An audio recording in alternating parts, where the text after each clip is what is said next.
Okay, good evening, ladies and gentlemen. Welcome to In the Blue Corner. Today's Blue Sunday. With me, as ever, I've got Mr. Vince Lochisano. Hey, Vince. G'day, Joe. Good to see you. Oh, sorry, I've got to play with the controls. How are you today, Vince? Sorry. Good, thanks, mate. Terrific. Good. Looking forward to a big night at the Brownlow Medal tonight. We're going to discuss all things Brownlow Medal tonight. Hey, forget the red carpet. We've got our own beauty. That's Deb right. Colby. How are you, Deb? Oh, that's right. Who are you dressed by tonight, Deb? I'm dressed in a nice Target t-shirt. Target. I don't mean to be a snob, but I'm not a Target person. No, this is a very old t-shirt from when I used to work at Target many years ago. My pants I paid about $3 for. I can see the photographer there taking photos of you, on the red carpet. That's my husband. He's going. He's your stylist, not your husband. It's the stylist. Thank God it's your husband. Thank God it's your husband and not your welcome boyfriend. To the show. Thank you, gentlemen. Thank you, gentlemen. She's the rose between two thorns, Vince. That's right. She is. Very look, tonight we're going to talk about the Brownlow Medal. Joe, you haven't asked me who I'm dressed by tonight. Oh, well, okay, sorry. I'm just by the Carlton Football Club with my Carlton top Can and you my stand Carlton and give us a scarf and my pirouette? Carlton hat. Pirouette. Who did your hair and makeup, Vince? Oh, please. No. I do all my own work and my own choreography. That's not a good advertisement. Not a good advertisement. No. Hey, all right, let's get on with it, shall we? Tonight we're going to talk about the Brownlow Medal. We're going to talk about who we think should win, how we think the award is presented. In the meantime, we've got our Dubai consultant. Good evening, Rich. How are you, mate? Morning. How's it going, guys? Is it morning? Good is it morning over there? Well, actually, it's just midday. Just crossed midday, isn't it? How are you, Rash? I'm great. Great to see you all. Hi, Debbie. Hi, how are you, Rash? How are you? How's it going really over good. there? Very good, very good. And hello, Joseph. Hello, how are we? I'm being serious. I call you Joseph. Yes, you can call me whatever you want. Rash, Rich, I hear the cool change has just passed through Dubai and the temperature's dropped to 43 degrees. It's actually at today. I'm going to tell you what the weather is. It's really good. You guys laugh, but I think it's probably around about 38. There you go. Oh, 38. Still damn hot. I've been in Dubai. And it's not Dubai. I was in Abu Dhabi. Okay. And they're the poor relations. Rich, we've all been asking who are you dressed by tonight? This is a no-name brand at the moment. No name brand. I've got no-name brand pants on, if that makes any sense. NXP pants. Okay, very good. And your hair and makeup exclusive to? No, I don't need that. Okay. So all that confidence is from within. That's fantastic. That's fantastic. Hey, so guys, as I said, we're going to talk about the Brownlow medalist. Who do you think's going to win? Who do you think's not going to win? Who's got a good chance? We'll have a bit of a Carlton slant on it. And who should award it. But before we start that, I did a little bit of homework. Yes, I did homework. And it's very rare, like there's a few major awards, like obviously there's the Brownlow Medal, and then there's the Lee Matthews, and then there's the Herald Sun, and then there's the Age. Do you know, in not one year has there been someone that's won all four, right? Even when we had 3 Brownlow medalists. Wow. It was really funny that the Lee Matthews award, Deb's dropped out again. I don't know what we've done. The Lee Matthews award has gone somewhere else. So, what should we start off with first? Oh, first of all, good evening, John, and good evening, G'day, Johnny Redmond. And Chris The Beach, librarian. librarian. Beachy. What, Hey, Joe, can you put that link in for people just in there, just so will. people can watch? Because I'm happy to share that also. There's a lot of people might find it hard to. Sorry to interrupt on that. No, that's okay. We're going to put the StreamYard link in, are we? Well, not StreamYard. I think that in the blue corner, link for the YouTube or whatever it is, so that if someone wants to watch it. Yeah. Well, they'll already be on if they're looking at it. It's the StreamYard link I need to put on.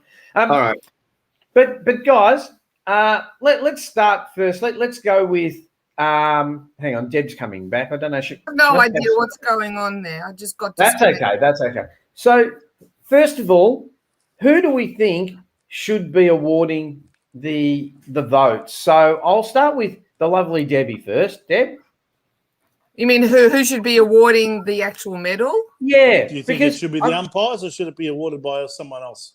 Whether it be a panel of experts or the players themselves or the coaches, or how do you think the Brownlow medal ought to be determined? Well, how it ought to be determined or who should give it to it? How it ought to be determined, I reckon, should be the umpires. But I don't think, as I was talking to Vince, we were talking before, I don't think it should be done straight after the game. They should be, because if you look at the people who've won a Brownlow, it's more the midfielders, and it's just you see so many people down in the back line, so many people down, or maybe the forwards as well, but more people down in the back line who should be awarded a Brownlow based on their performances throughout the year. Point being, one of ours, Jacob Wiedering. I mean, he's played an outstanding game this year. Why can't he get points? Why don't those players get points? Yeah. Well, we don't know that yet. We don't know that yet. We'll soon find out how many votes he gets. I don't think he will. I'll take your point. The defenders tend to be forgotten, and because they're spoilers, and their role is very much to restrict their opponent. Often they're not getting more than 10 possessions a game, and because they don't get seen by the umpires with ball in hand, they tend not to get the attention of the umpires. But they could have done an outstanding job in keeping a dangerous forward quiet, for example. So that's where best and fairest, I think, are a lot more reflective of the entire team's performance, or the entire list of players, because they do reward players for their jobs, even though they might only have got 5 or 10 possessions. So umpires are obviously running something like, 2/3 of a marathon in every game, 20-odd kilometres, 24 kilometres, something like that. They're stuffed. Yeah, they're buggered. I mean, I don't understand how they can possibly, give their votes immediately after a game, and really, with all the things they've got to concentrate on, all of the different infringements that they've got to look for, that players are potentially going to commit. They're so busy controlling and, if you like, officiating on the game that I think I'm with you, Debbie. I reckon it's just too much to ask them to actually give votes to the best players on the ground, and very often we see votes given to players that are a big surprise to everyone, because those of us who have looked at the game in its entirety, may have seen it on replay, have had the benefit of just sitting back and watching it rather than having to officiate it. We tend to get that right, and the umpires can often get it completely wrong sometimes. That's right. But if you look, because I've watched every single Brownlow since it's been on television, and if you look at the votes, sometimes you see that players are getting votes, and you think, why are they getting votes?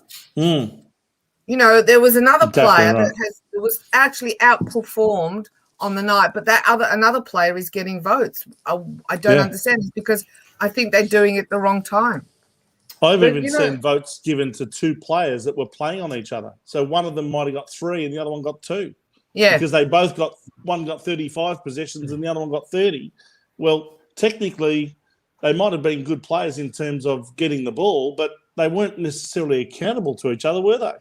But I don't think it should be based on possessions. It should be based on what that player has done. Like an example, I know we lost that game against Geelong, but if you look at that, I mean, Jacob Wiedering kept Hawkins to 1 goal? I think 1 goal back was on there. Why shouldn't he should be getting 3? He should be getting 3 based on his performance against the danger that Hawkins presented to us that night. Correct. And how many times did he actually throw his body on the line and just thump out a ball to stop from getting a goal? Why aren't those players getting points? Why aren't they getting votes? And that's the other thing is that the Smothers, the taps, the knock-ons, the punches from behind. They don't show up in the stat sheet, do they? No. Well, No. What do you actually, think, they Rash? do. Rash was No, I going was to just say saying. something Look, before I interrupted you. I'm a bit of a traditionalist, so I don't mind it. I like it. I like it to be as it is, and I think what makes it quite unique is its interpretation. I think should they look at people like Jacob Wiedering? Absolutely, but it's the interpretation. Some of them look at possession, some of them look at other things. You don't know what you're getting. It's a mixed bag. Yeah. And if Anyway, who cares? Diesel Anyway, who cares 40, what you think, 40 odd Rash? possessions and not getting a vote in 1993. Greg Williams. Yeah. Greg Williams, the 44 possession game in 1993 that didn't get him even one vote, and he is a midfielder. You would have thought that the umpires would have given him a vote at least. Yeah, but that's a whole different ball game. I just think they didn't like bloody Greg Williams. But I mean, we do get. I mean, even when you watch some of these Herald Sun and Age Awards, these football commentators get swayed by the big name players. Like I remember watching one game where Dangerfield really didn't do much except for about the last 15 minutes. And, they would go, oh, Dangerfield was he won them the game. He probably did win the game, but he did nothing for 85 of the 100 minutes. So does that mean that he gets 3 votes? I think a lot of the umpires get sucked in by that too. And they're probably, I mean, who knows? Like, do they sit around in a little group, the 3 of them or the 4 of them, and then start, I think he's all go. Oh, yeah, he was all right. No, I think it's confidential. It's confidential. They're actually separated, so they can't actually see what another person's voting. But how do they do it? I think back in 1993 they used to do it together. I think you'll find that the umpires used to do it together. What's that now? 28 years ago. I think that might have been different, but now they've cleaned up the process. So what's the process everyone, now? No other junior umpire gets influenced by a senior umpire. So what's the process? Because there's 4 field umpires, right? So what they do is they go into whatever room that they end up going. They're separated. They're given an envelope, and in that envelope they have, because I don't know if you see at the beginning of every Brownlow count, they have the envelopes. They're given the envelope. So every person, they write down their 3, 2, 1s, whatever it is, and then they seal it in an envelope. Okay, but my question is, so there's 4 of us here now, right? And we've just watched East versus West play. You've given 3 votes to A, 2 votes to B, 1 vote to C. I've given 3 votes to E, 2 votes to F, 1 vote to G. We could have 12 votes. So how do they work out who gets the votes? That's what I don't understand. And if any of the viewers can explain it, or if you guys can, I'm more than happy. I think they still have to get together and agree. Well, that's what I think. On who gets the 3, 2, and 1. To an accounting, isn't it given to an accounting firm? Yeah, PwC. That's no. And the bag of brown bags, big ones. Yes. No, I think you'll find that there still has to be a consensus between the umpires as to who gets 3, 2, and 1. Okay. All right. It'd have to be, Debbie, because quite rightly, Joe's quite right. What if all of a sudden you've got one player with, 5 votes at the end of it, another player with 5, and another with 5?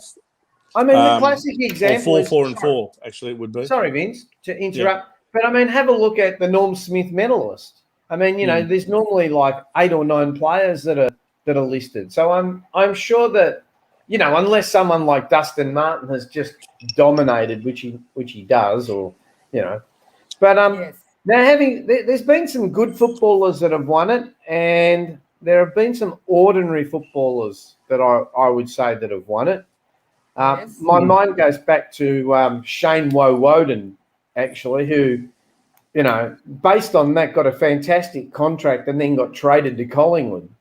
So I've got to say, his year in 2000 was vastly underestimated. He did play a really good season. Now, you might not rate him as a player because it was only maybe one outstanding season in his career and he didn't live up to that for the rest of his career. But in that particular season, I don't think there was any doubt that he was an outstanding player. Well, I'm surprised Carlton didn't sign him, because that's what we usually do. Funnily enough, when it comes to what you would regard as the surprise winner or ordinary player that won it, you're going to say Shane Woden. Probably the most famous one was Graham Teasdale in 1977, who played for South And Barry Melbourne. Ram. No, Barry Ram was a great player. But Graham Teasdale was considered to be a one-season wonder. Yeah. And in the case of both Graham Teasdale and Shane Woden, they both ended up going to Collingwood. I've just looked it up regarding the Brownlow, and they use. So what is the umpires? So there's three. So the three field umpires, not the boundary ones or the goal ones, they actually come together and they actually decide the 3-2-1 together.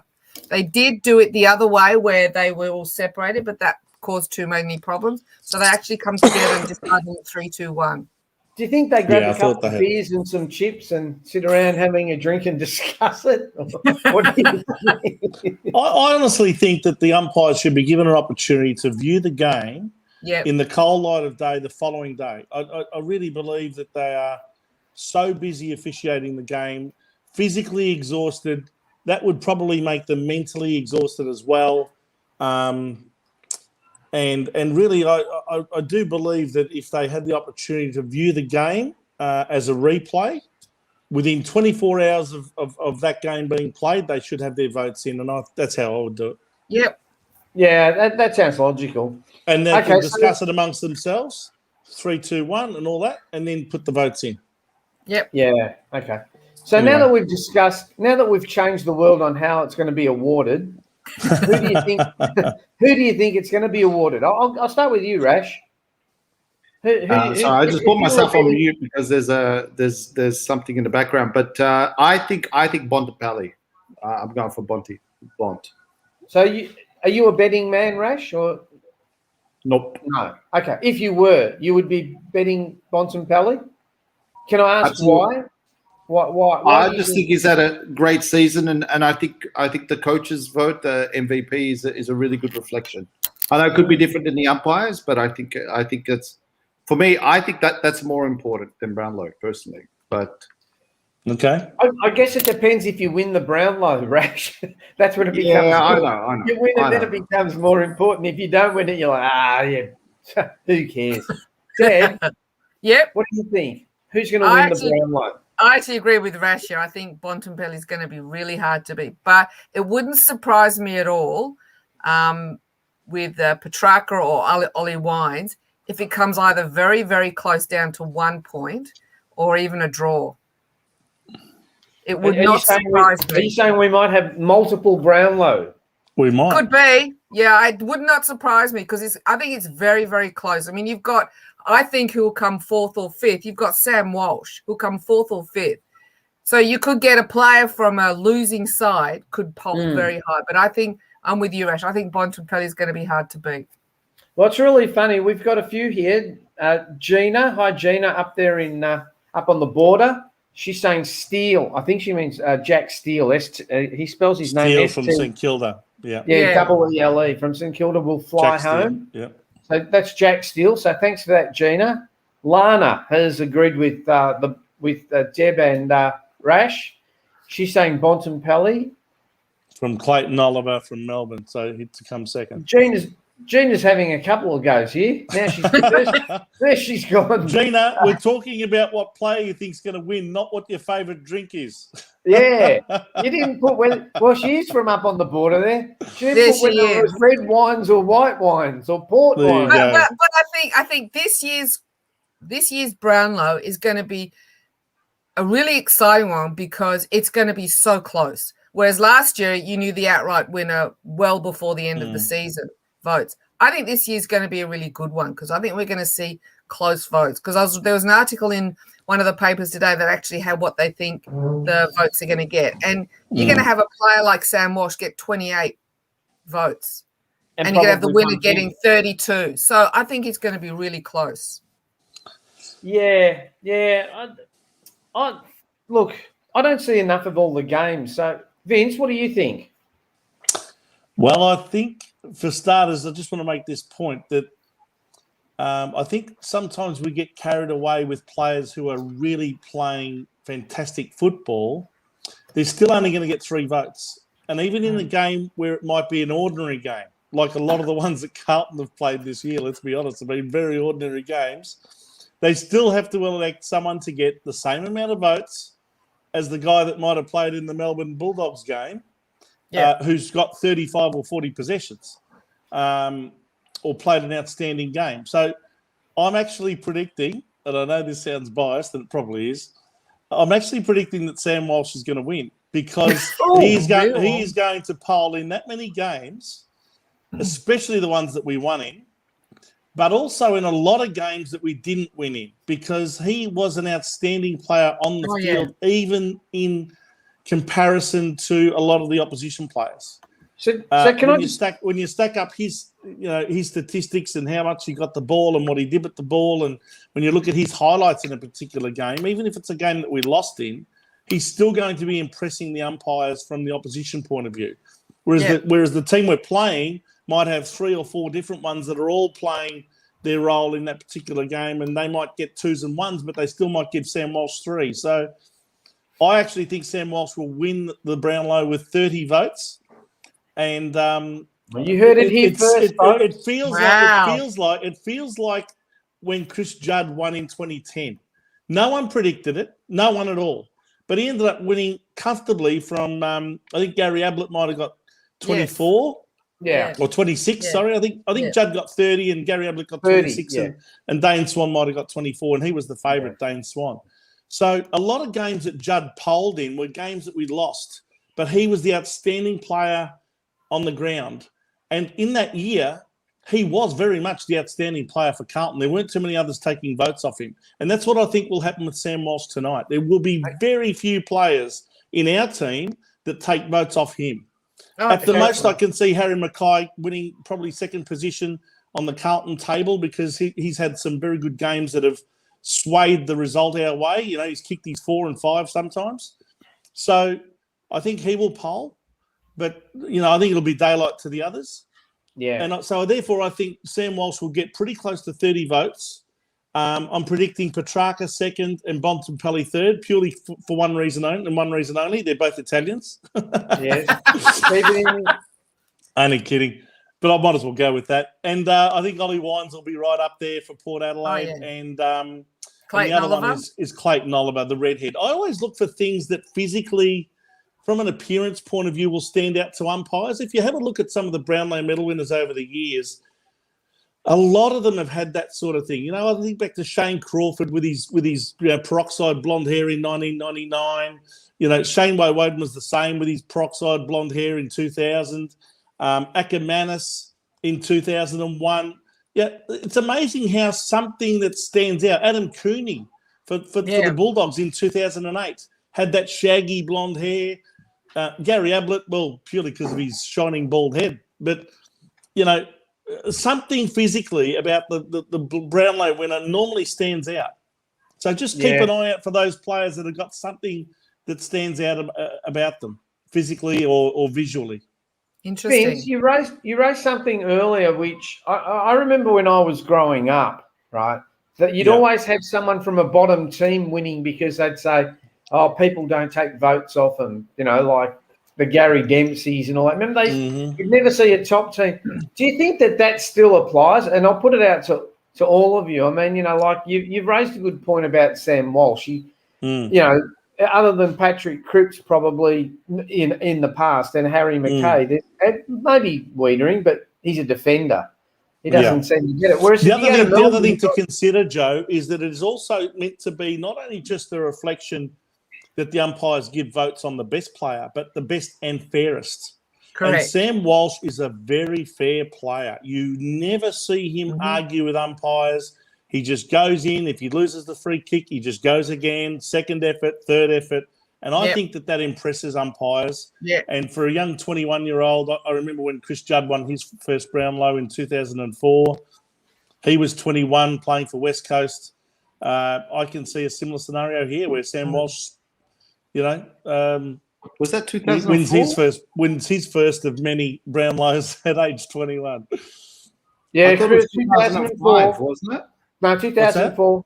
2004 when Judd won it, and Ben Cousins won it in 2005, Rash. Oh, yeah. Never So are ever you saying- question my memory, Rash. You will No, always just putting it out there. So Vince, are you saying Toby Green is no chance? No, I wouldn't have thought so with all of the suspensions that he's had to cop. Yeah, Well, I'll tell you one guy who. I'll tell you one guy He's who pretty is going to fair. poll. One guy that's going to poll big time. And again, as I said to you before, even the games that are low quality games between low quality teams, there's still a 3-2-1. Yeah. Took Miller. Now, unfortunately, I think he got Yes. suspended in. I think he got suspended in round 2 for Gold Coast. But Yeah. I wouldn't be surprised if this guy finishes in the top 3 or 4, and goes really close to winning it. He has had an outstanding season for them. Now, Yeah. I know that they haven't won too many games, so that's probably going to count against him. But he's often, a bit like Sam Walsh, been the most outstanding player for the Gold Coast in all of their games. So keep an eye out for him. But obviously he's ineligible, so he won't win it anyway. Just on that, you know how we say it's the best and fairest. Do you think that if you got suspended that you should be ineligible? Yes. Do we think that's a bit old hat? Oh, okay. Deb, go for it. Yes, you I'm should. trying to get If a bit you of are controversy. Yeah, if you are suspended in any way, shape, or form, you do not deserve to win the best and fairest, because there's no way. I mean, can you imagine Toby Green, for example, winning a Brownlow? His That is attitude, hilarious. Or someone like Robert Di Domenico or Greg Williams. yeah, has to be the best and fairest. Toby Green is probably one of the most outstanding players in the AFL, and he could become a great player but his attitude and the way he goes about, he does not deserve to win a Brownlow. No, I don't. I think the lights are on, but no one's home. I think he gets white fever. Yes, White line fever. Oh, look, I don't know. Apparently, he's a bit of a crazy kid, or was a bit of a crazy Look, kid. at the end of the day, he's been suspended, so he's ineligible. Full stop. What about you, Rash? You were going to say something? I was going to say I've got to leave in like 1 minute because I've got a Zoom call. Well, that's good because we don't care what you've got to say anyway. So. Thank you very much. Go Blues. Only joking. Good on you, Rash. Thanks for joining us today, mate. It's nice to come somewhere where you're wanted and loved, Rash. Yes, Yeah, I can feel it in the air. Yeah, can you feel it? Listen, don't forget to wear your jumper and your overcoat as you go into the cold weather outside. Okay. Wear your scarf and don't get a cold, right? Bye from the sandpit. All right. See Bye. you. See you. So, guys, we've discussed the Brownlow. So we've worked out who, what, when, where, why. Hang on, what's your top 3? What's your top 3, Joe? Give us your top 3. Go on. I actually think that Bontempelli's going to win. Yeah. I think he'll win from Sam Walsh. Yeah. Right. And I think that Tuke Miller will. Not Tuke Miller. What's his name? Of the eligible players. I think Tuke Miller will finish quite high. It's quite funny. I don't know. I listen to a lot of Australian radio here over the internet, and I was listening to I don't know, sometime on SDN yesterday morning, and Liam Pickering was on, and he reckons one year he was really favoured to do well, and every time they'd go Geelong L, and the camera would zoom in on him, and it'd be everyone other than L Pickering. And in the end, he said he ended up getting no votes for the whole night. He said he was just distraught, from going from favourite to from not even getting a vote. Lollies, I guess. All right, so listen, we've had something here, and Vince and I were talking about it off air just before Deb got on. What a week it's been at Princess Park, Optus Oval, whatever you want to call it. We've had a new CEO appointed, Brian Cook. Yep. We've had the EGM knocked on the head. We're still no closer to figuring out who our coach is going to be.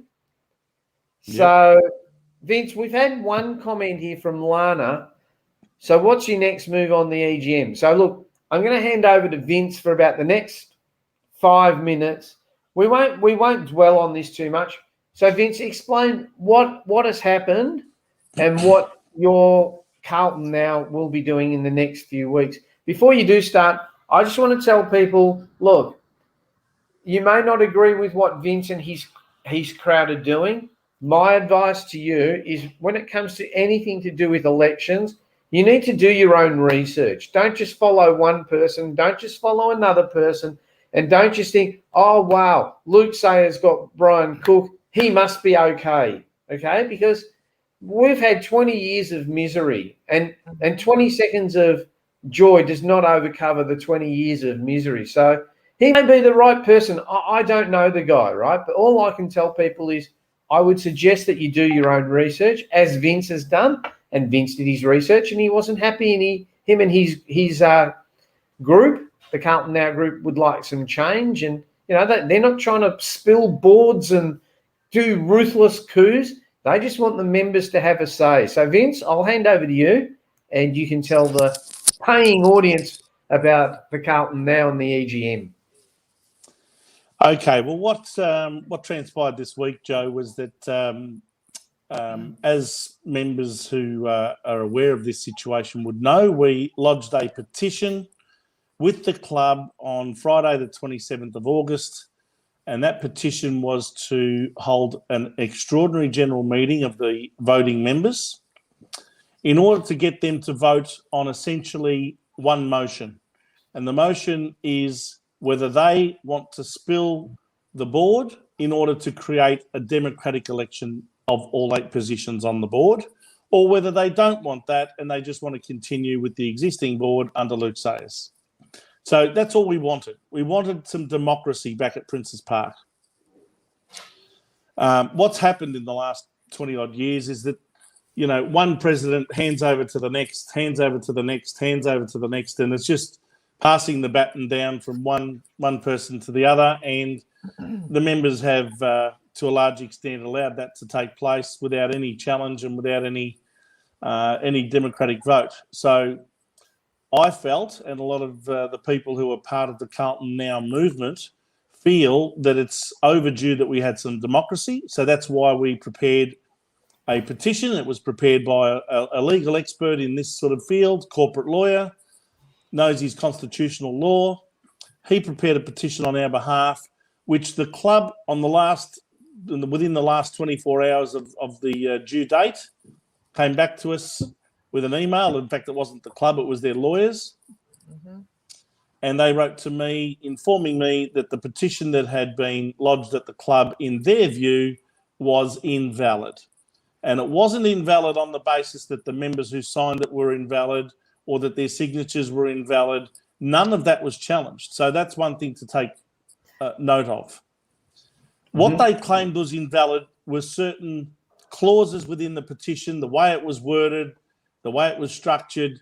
It was purely interpretational.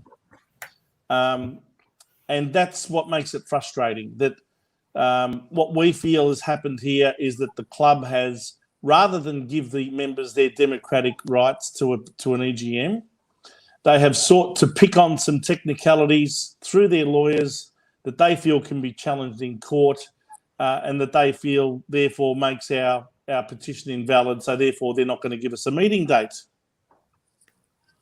So they've lawyered up. That's the term that we use in business, in the business world. They've lawyered up and sought to stave off this attempt at democracy. What makes it most disappointing for me, and I'm sure the supporters and members who have been looking forward to getting their democratic say, is that Luke Sayers, on the day that we lodged the petition, went on radio that night on 3AW, and he said words along the lines of, "Oh, look, he was asked about, what's your reaction to the petition that was lodged at the club today?" And he said, that's the beautiful thing about football clubs. They're democracies, they're true democracies. And, if he's got his signatories or if he's got the required amount of signatures, well, then, away we go. And that, I respect his democratic right to seek an EGM. Well, they're all words. The actions don't back that up. If Luke Sayers was fair dinkum about giving the members their say, they wouldn't be picking on technicalities in the petition. They'd be going back to their lawyers and saying, look, even if you do find a few technicalities here and there that are wrong. Sort it out with the opposing side because we want to give them their democratic say.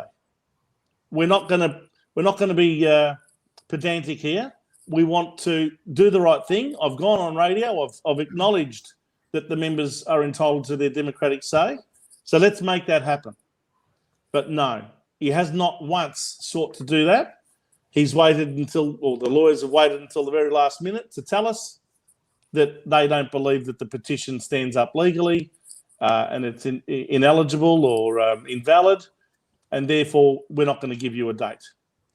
I see it as stalling tactics. It's to purely delay and, if you like, distract members from what's going on and deflect from what's going on. So it's very unfortunate that the club has chosen to take this course of action. It puts us in a position where, the only legal course of action really is to take it to a very expensive and potentially long and drawn-out process through the Supreme Court. No one wants to go down that track.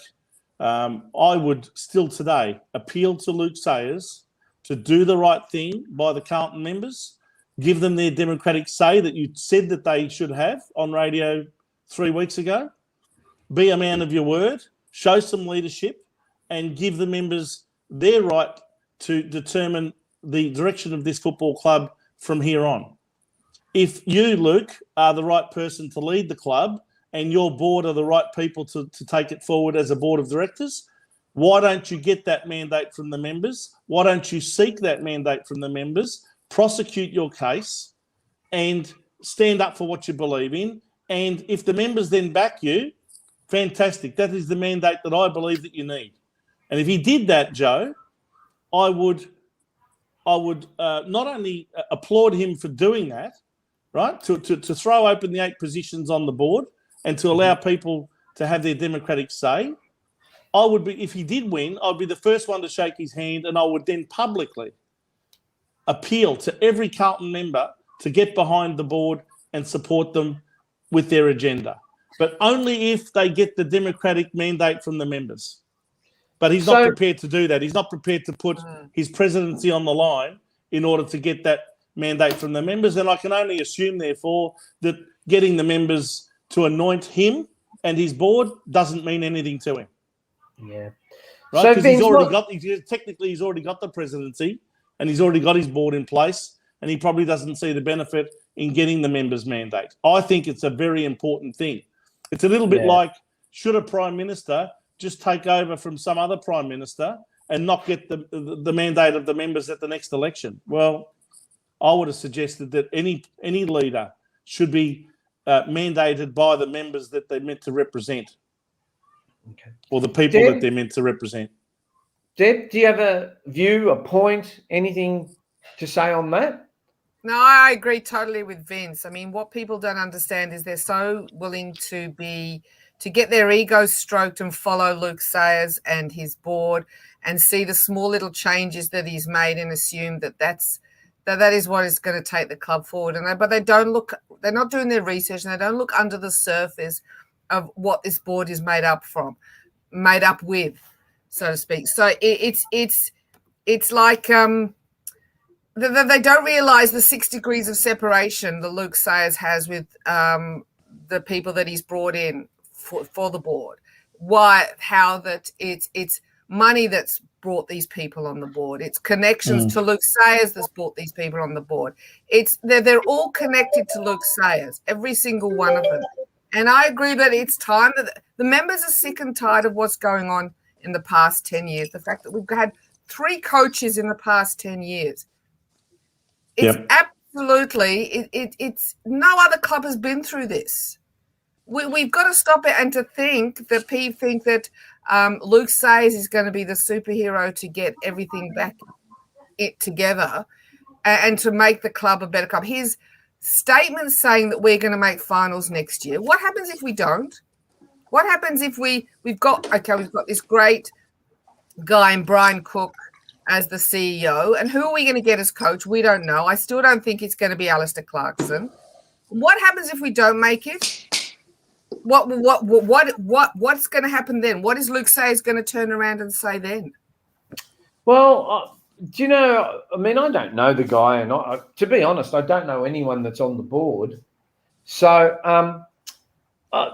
sorry, I've just lost my trail of thought there. But I mean, what I don't understand is that, I mean, you met him, didn't you, Vince? You met with him. Yep, Luke Sayers. sure did. And what happened? Well, he wanted to know what they had to do to appease me, basically. And I think I got the distinct impression that they felt that I was doing all of this for personal gain, a personal satisfaction, or personal, advancement, whether it be a position on the board or that it was all about something that I wanted for me. That's where they've read me incorrectly. I'm not doing any of this for personal gain. I'm doing this because I fear for my club that if these people are left in charge of it, they've already shown their true colours by trying to push through a brand new constitution that would have had a lot of clauses in there that would have entrenched their power forever and made it nigh on impossible to ever hold them accountable again by changing the rules around EGMs. They also wanted to bring in other rule changes to do with, minimum terms for a president, regardless of how many years he or she has already served on the board. Reducing the rotations on the board from a third of the board to a quarter of the board every year that has to go up for re-election. They wanted to bring in a rule to allow Luke Sayers to bring on people onto the board that are not even Carlton members or even supporters. And these sorts of changes continually erode members' rights and erode the value of membership, all to suit them and their ultimate agenda, which is control and power. So I ask Carlton members now, ask yourself this question. What sort of board of directors do you want in place? Do you want a president who's going to try and push through a constitution that entrenches his power at your expense, at the expense of all future members of this club? Our kids and their kids are not going to have a chance of getting onto the board to contribute if they want to do that one day, because unless they're a mate or some sort of corporate associate tied to the power brokers and rich billionaires who control this club, they're going to have no chance. Yeah. Because that's effectively what's happening. It's the corporatisation of our football club that I'm trying to avoid. And that's why I spoke up when I did, when I saw them try to get through this constitution about 7 weeks ago. Now, that has then developed into a second round of action, which was to draw up this petition to try and give the members a democratic say in whether they wanted to show confidence in this board and let them continue, or whether they wanted to show no confidence in the board and therefore spill the board and elect who they want to represent the football club going forward. I think it should be member-owned, member-run and member-determined, not them and their mates determine everything, because that's what's been happening over the last 20 years. And look what the last 20 years has given us. Anything to write home about? Anything to write home about at all? I wouldn't have thought so. So in the last 10 years, it's been the worst 10 years on field in our history. We have to make changes at the top in order for this to change. And look, don't get me wrong. I welcome Brian Cook to the club. I think he's a fantastic CEO. He's no doubt going to be a good appointment. But put that aside for a second. It's yet another example of how this board of directors, and it's no different under Sayers, it's no different at all. They are addicted to a messiah mentality. They are addicted to putting on people and attracting those people with the big checkbook, because if they offered them the same as what they were on where they used to come from, they probably would say no, because they don't respect the football club. They don't respect how it's run. So eventually, if you offer people enough money, some people have got their price and they'll come for the money. Yeah. Now, has that been the case for Brian Cook? I don't know. Whether he's coming just for the money or not, I don't know. All I do know is that he's already set a finishing date on his involvement at Carlton before he's even started by nominating a 3-year maximum term. before he hands over to someone else. So it's almost like a Paul Roos role when Paul Roos went to Melbourne, where he's saying, okay, I'll come and try and fix it for you in a short-term capacity, and then I'll hand over to someone else. And that's what they did at Melbourne with their coaching position, and Simon Goodwin took over. And now Simon Goodwin's about to coach them into a grand final. So that's worked at Melbourne. That's worked at Melbourne, but it also, what happened at Melbourne is a whole change of culture at that football club to bring success again. Now, Carlton, all they do with our board is that they pull out the checkbook and they throw it at people and say, here, how much do we have to offer you to come? We know you don't respect the club. We know we can't get you for what you're really worth. So we'll tempt you with 50% more than what you're really worth in order to come. And eventually they can get their person. You know, if you offer people enough money, everyone's got their price. Yeah. You know, I'm not saying they're going to offer Alistair Clarkson this, but, you know, let's think of a ridiculous figure. If they give Alistair Clarkson $10 million a year, do you think he'd come? I think he'd come because everyone's got their price. Now, I'm not saying we should offer him that, but eventually, if you offer people enough, they'll give in. But they're coming for the money. They're not coming for the right reasons. And Brian Cook, is he coming for the right reasons? I hope so. Because if it's purely because he's going to be given $3 million of superannuation for the next 3 years, then that'll help fund his retirement. Good luck to him. But that's, to me, not the right reasons to be coming. I hope he's successful. I would welcome him to the club. I would appeal to him, you know, and do everything we can to support him by all means. But yet again, it's another example of Messiah mentality on behalf of this board. Yeah. The culture at this club can, yes, be affected by people like Brian Cook, but it's got to start at the very, very top of the club and filter down. Because I dare say, whether you get the Brian Cook as your CEO or Alistair Clarkson as your coach, it's still not a culture that seeps down from the top down. And that's what worries me. Brian Cook, put it this way, Joe, just one last thing. Yeah. Brian Cook and Alistair Clarkson would have a far better chance of success if the board of directors was led and if you like, filled with people who were there for the right reasons, who were going to make a difference to the culture, the winning culture of this football club. Yeah. That's what the board of directors should be filled with. But what has he done? He's replaced half the board in the last 2 or 3 weeks. 4 people out of 8 have left. And who's he replaced them with? More of the same. More of his mates, and replaced one champion footballer for another champion footballer, and that's it. Chris Judd leaves, Greg Williams comes in. Really, at the end of the day, no different to what was there before. No. I think that they put Greg Williams on the board just to appease the members, to be honest. Maybe, but that's you know, everyone's got a different opinion about that. I just want to put a couple of comments up. This one's from Joe Bissognano. He's saying, bigger money, men. It's our membership money that will fund the case and pays his salary. Well, let's just get a couple of things right here. Luke Sayers does not pull a salary. Am I right? Correct. Okay. So yes, Luke Sayers wouldn't pull a salary for being president. But I'm not sure what he means by. Look, the other thing we don't know, you can assume, but you don't really know whether it's members' funds that are paying for the legal bills, because you can assume that the club is paying for the legal bills of challenging us.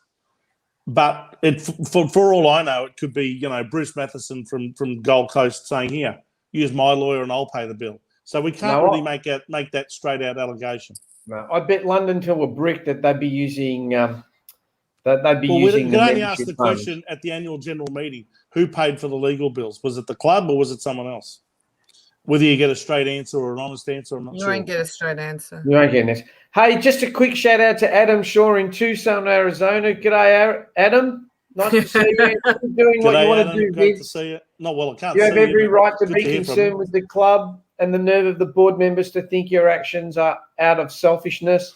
That's right. As Vince has told you, he's not doing it for self-gratification. Vince doesn't want. He doesn't. He might want to be the president. I don't know, but he's not doing it for that particular reason.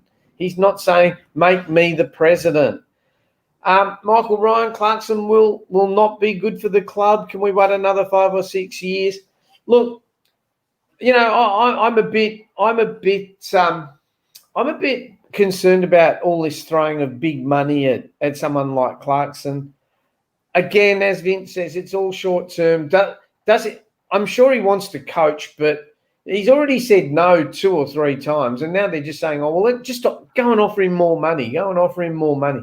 Here's where we get into the point where we're just putting people on that can just, because they're looking for super payouts. Someone else has said, I can't remember where it was, which board member on there represents the members. Well, hopefully they all do, because that's what they're meant to do.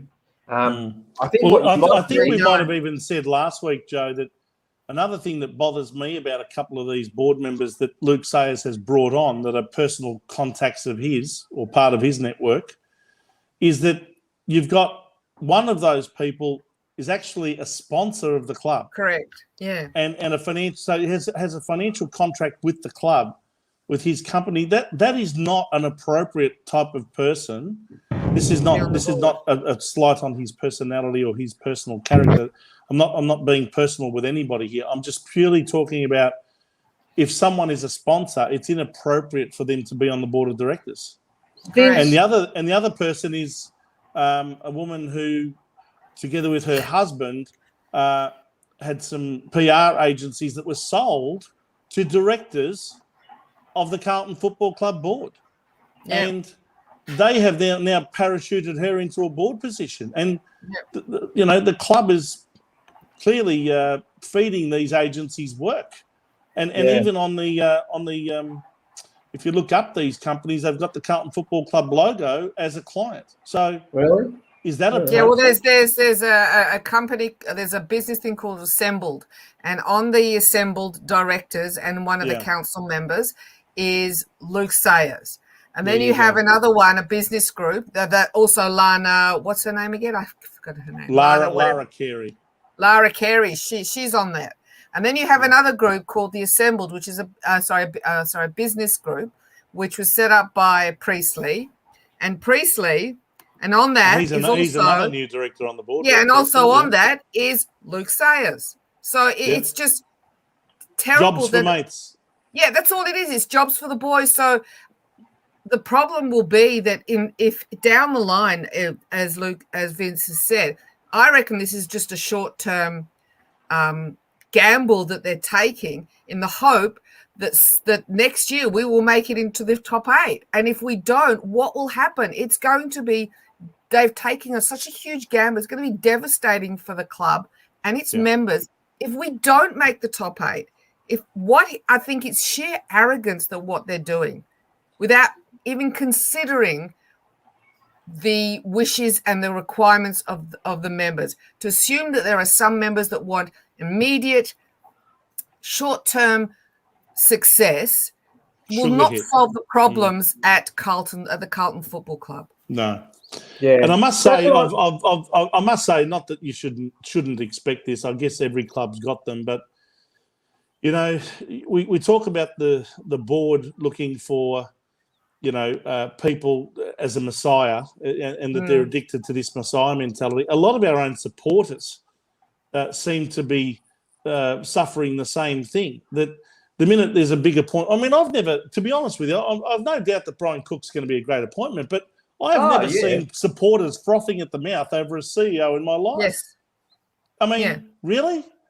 I don't understand that. And I think that a lot of our supporters are suffering from almost a version of Stockholm syndrome. The more they get bashed over the head with failure and mediocrity like they have for the last 10, 15, 20 years, the minute that there's any sign of light, let's grab a hold of that, and hold on to it like for dear life. That's going to be our saviour. I'm going to say something left of field here. I'm going to say something left of field, which I have been told I'm dreaming here.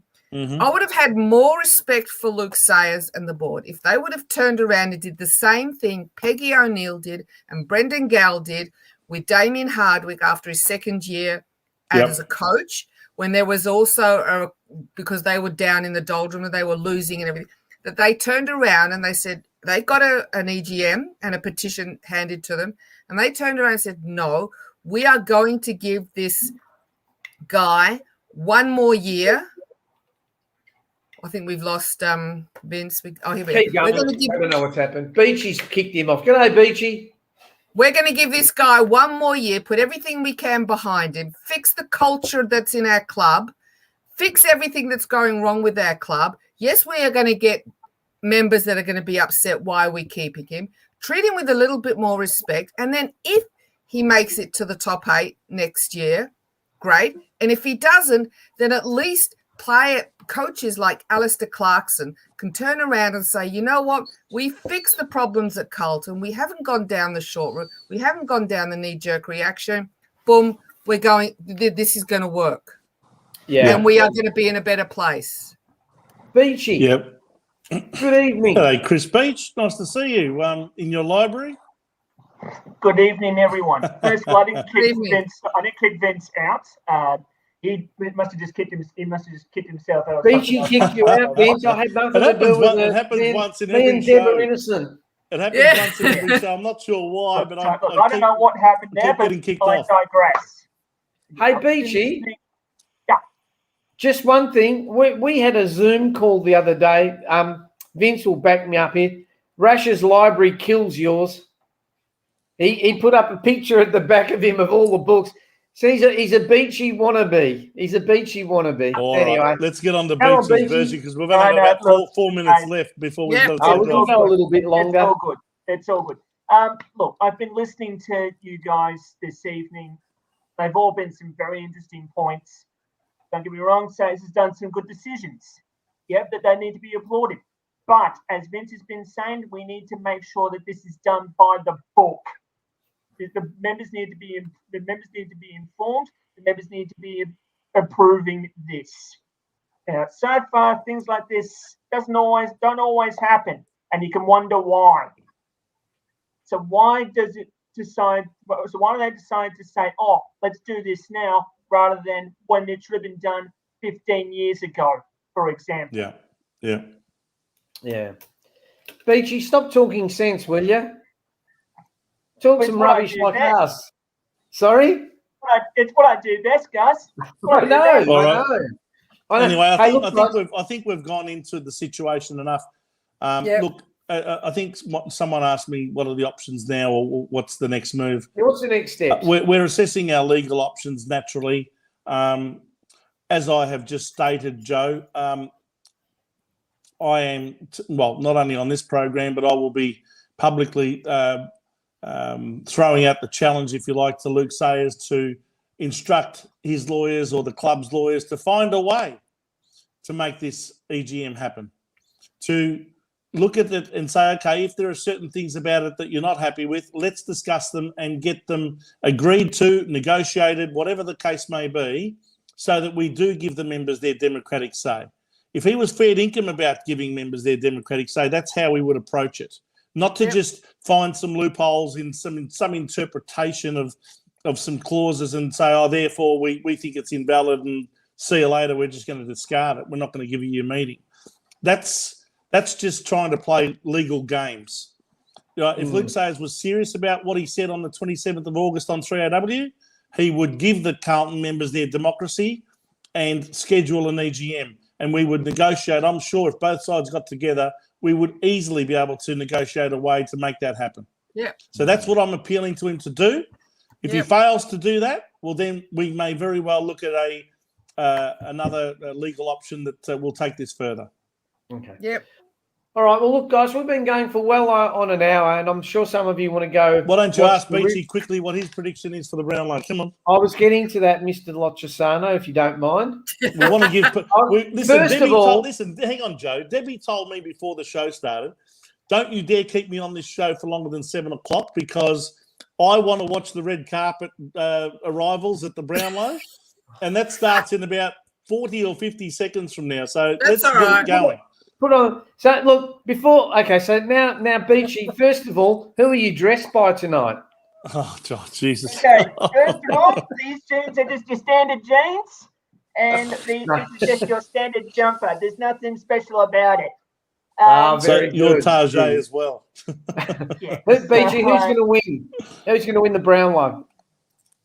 for me, it's either Bontempelli or Petrarca. I can't split them. They've both had some very good seasons. You could say Okay. Petrarca by a vote. You could also say Bontempelli by a vote. But yeah, I just can't split Either way, Lygon Street will be celebrating and flying the Italian flag after it. Is that what you're saying, Beachy? I reckon so, mate. I reckon so. We've already had the looking at Italian soccer team. We've already had the Italian soccer team win the Euro 2020 this year. So That's right. why not Yeah. celebrate a Brownlow that, medal as you well? took the words right out of my mouth, mate. Okay. We're going to close the show, but the most important thing we need to say, I think Melbourne will win the grand final next week, and I Yes. think they'll win it easy. Yep. Okay. Vince? Oh, I don't think it'll be easy. Vince? Yes, I think it'll be an absolute thriller. Yeah. And I'm going for Melbourne by 8 points. And they will do it for Ron Barassi and Neil Danaher and in the memory of Jimmy Steins. Yeah. That's who I want to win the grand Debbie. final.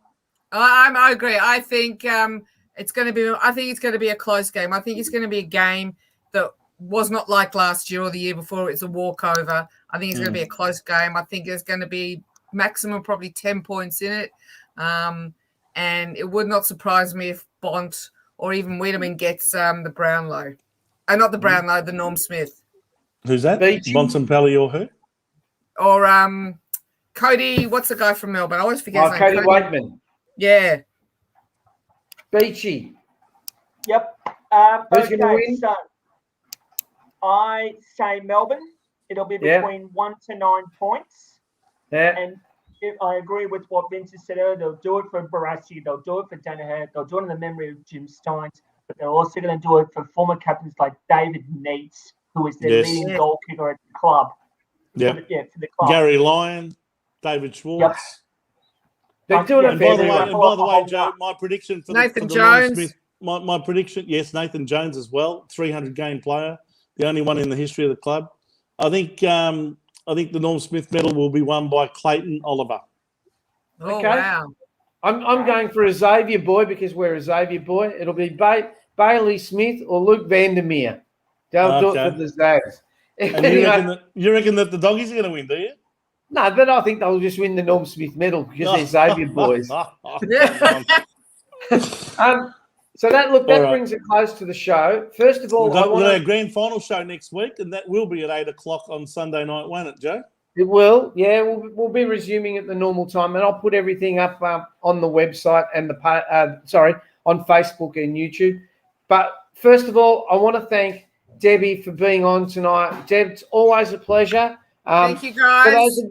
For those of you Thanks, that don't Debbie. know, Deb actually writes a little blog or vlog.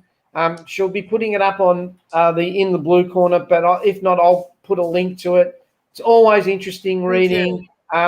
Good thing about Deb is that she's not scared to speak her mind, and she'll admit when she's wrong, and she's happy to take on other people and support her views. So Deb, thanks a lot for being on the show. Really Thank you, guys. appreciate it. Can I just add to that, Joe? Debbie told me earlier about that sort of thing. She said, "Look, the trouble with most people is that they won't admit their faults." She said, "I would admit mine quite happily. It's just that I don't have any." And that's right. That's right. Well said, Deb. All right. Just a quick one. I'm also go to Storm next Saturday night too. Yes. They're good No, things. no, they deserve it. Now that is one team that deserves to smash it. They've had such a dominant year. Yeah. All right. So don't forget, hit the like, subscribe, invite any of your Carlton friends along. We're doing along quite well. We've got about 400 members on the group now. Yes. So just spread the word amongst all the blue baggers. And from me, it's good night. From him, Go Blues. Go Sam Walsh. Yes. from Exactly. Deb, Peace out. Rock and roll. and from Beachy. Love it. See you later, guys. Read more books. All right, guys. Good night. Good night. Good night. Bye. Bye, guys.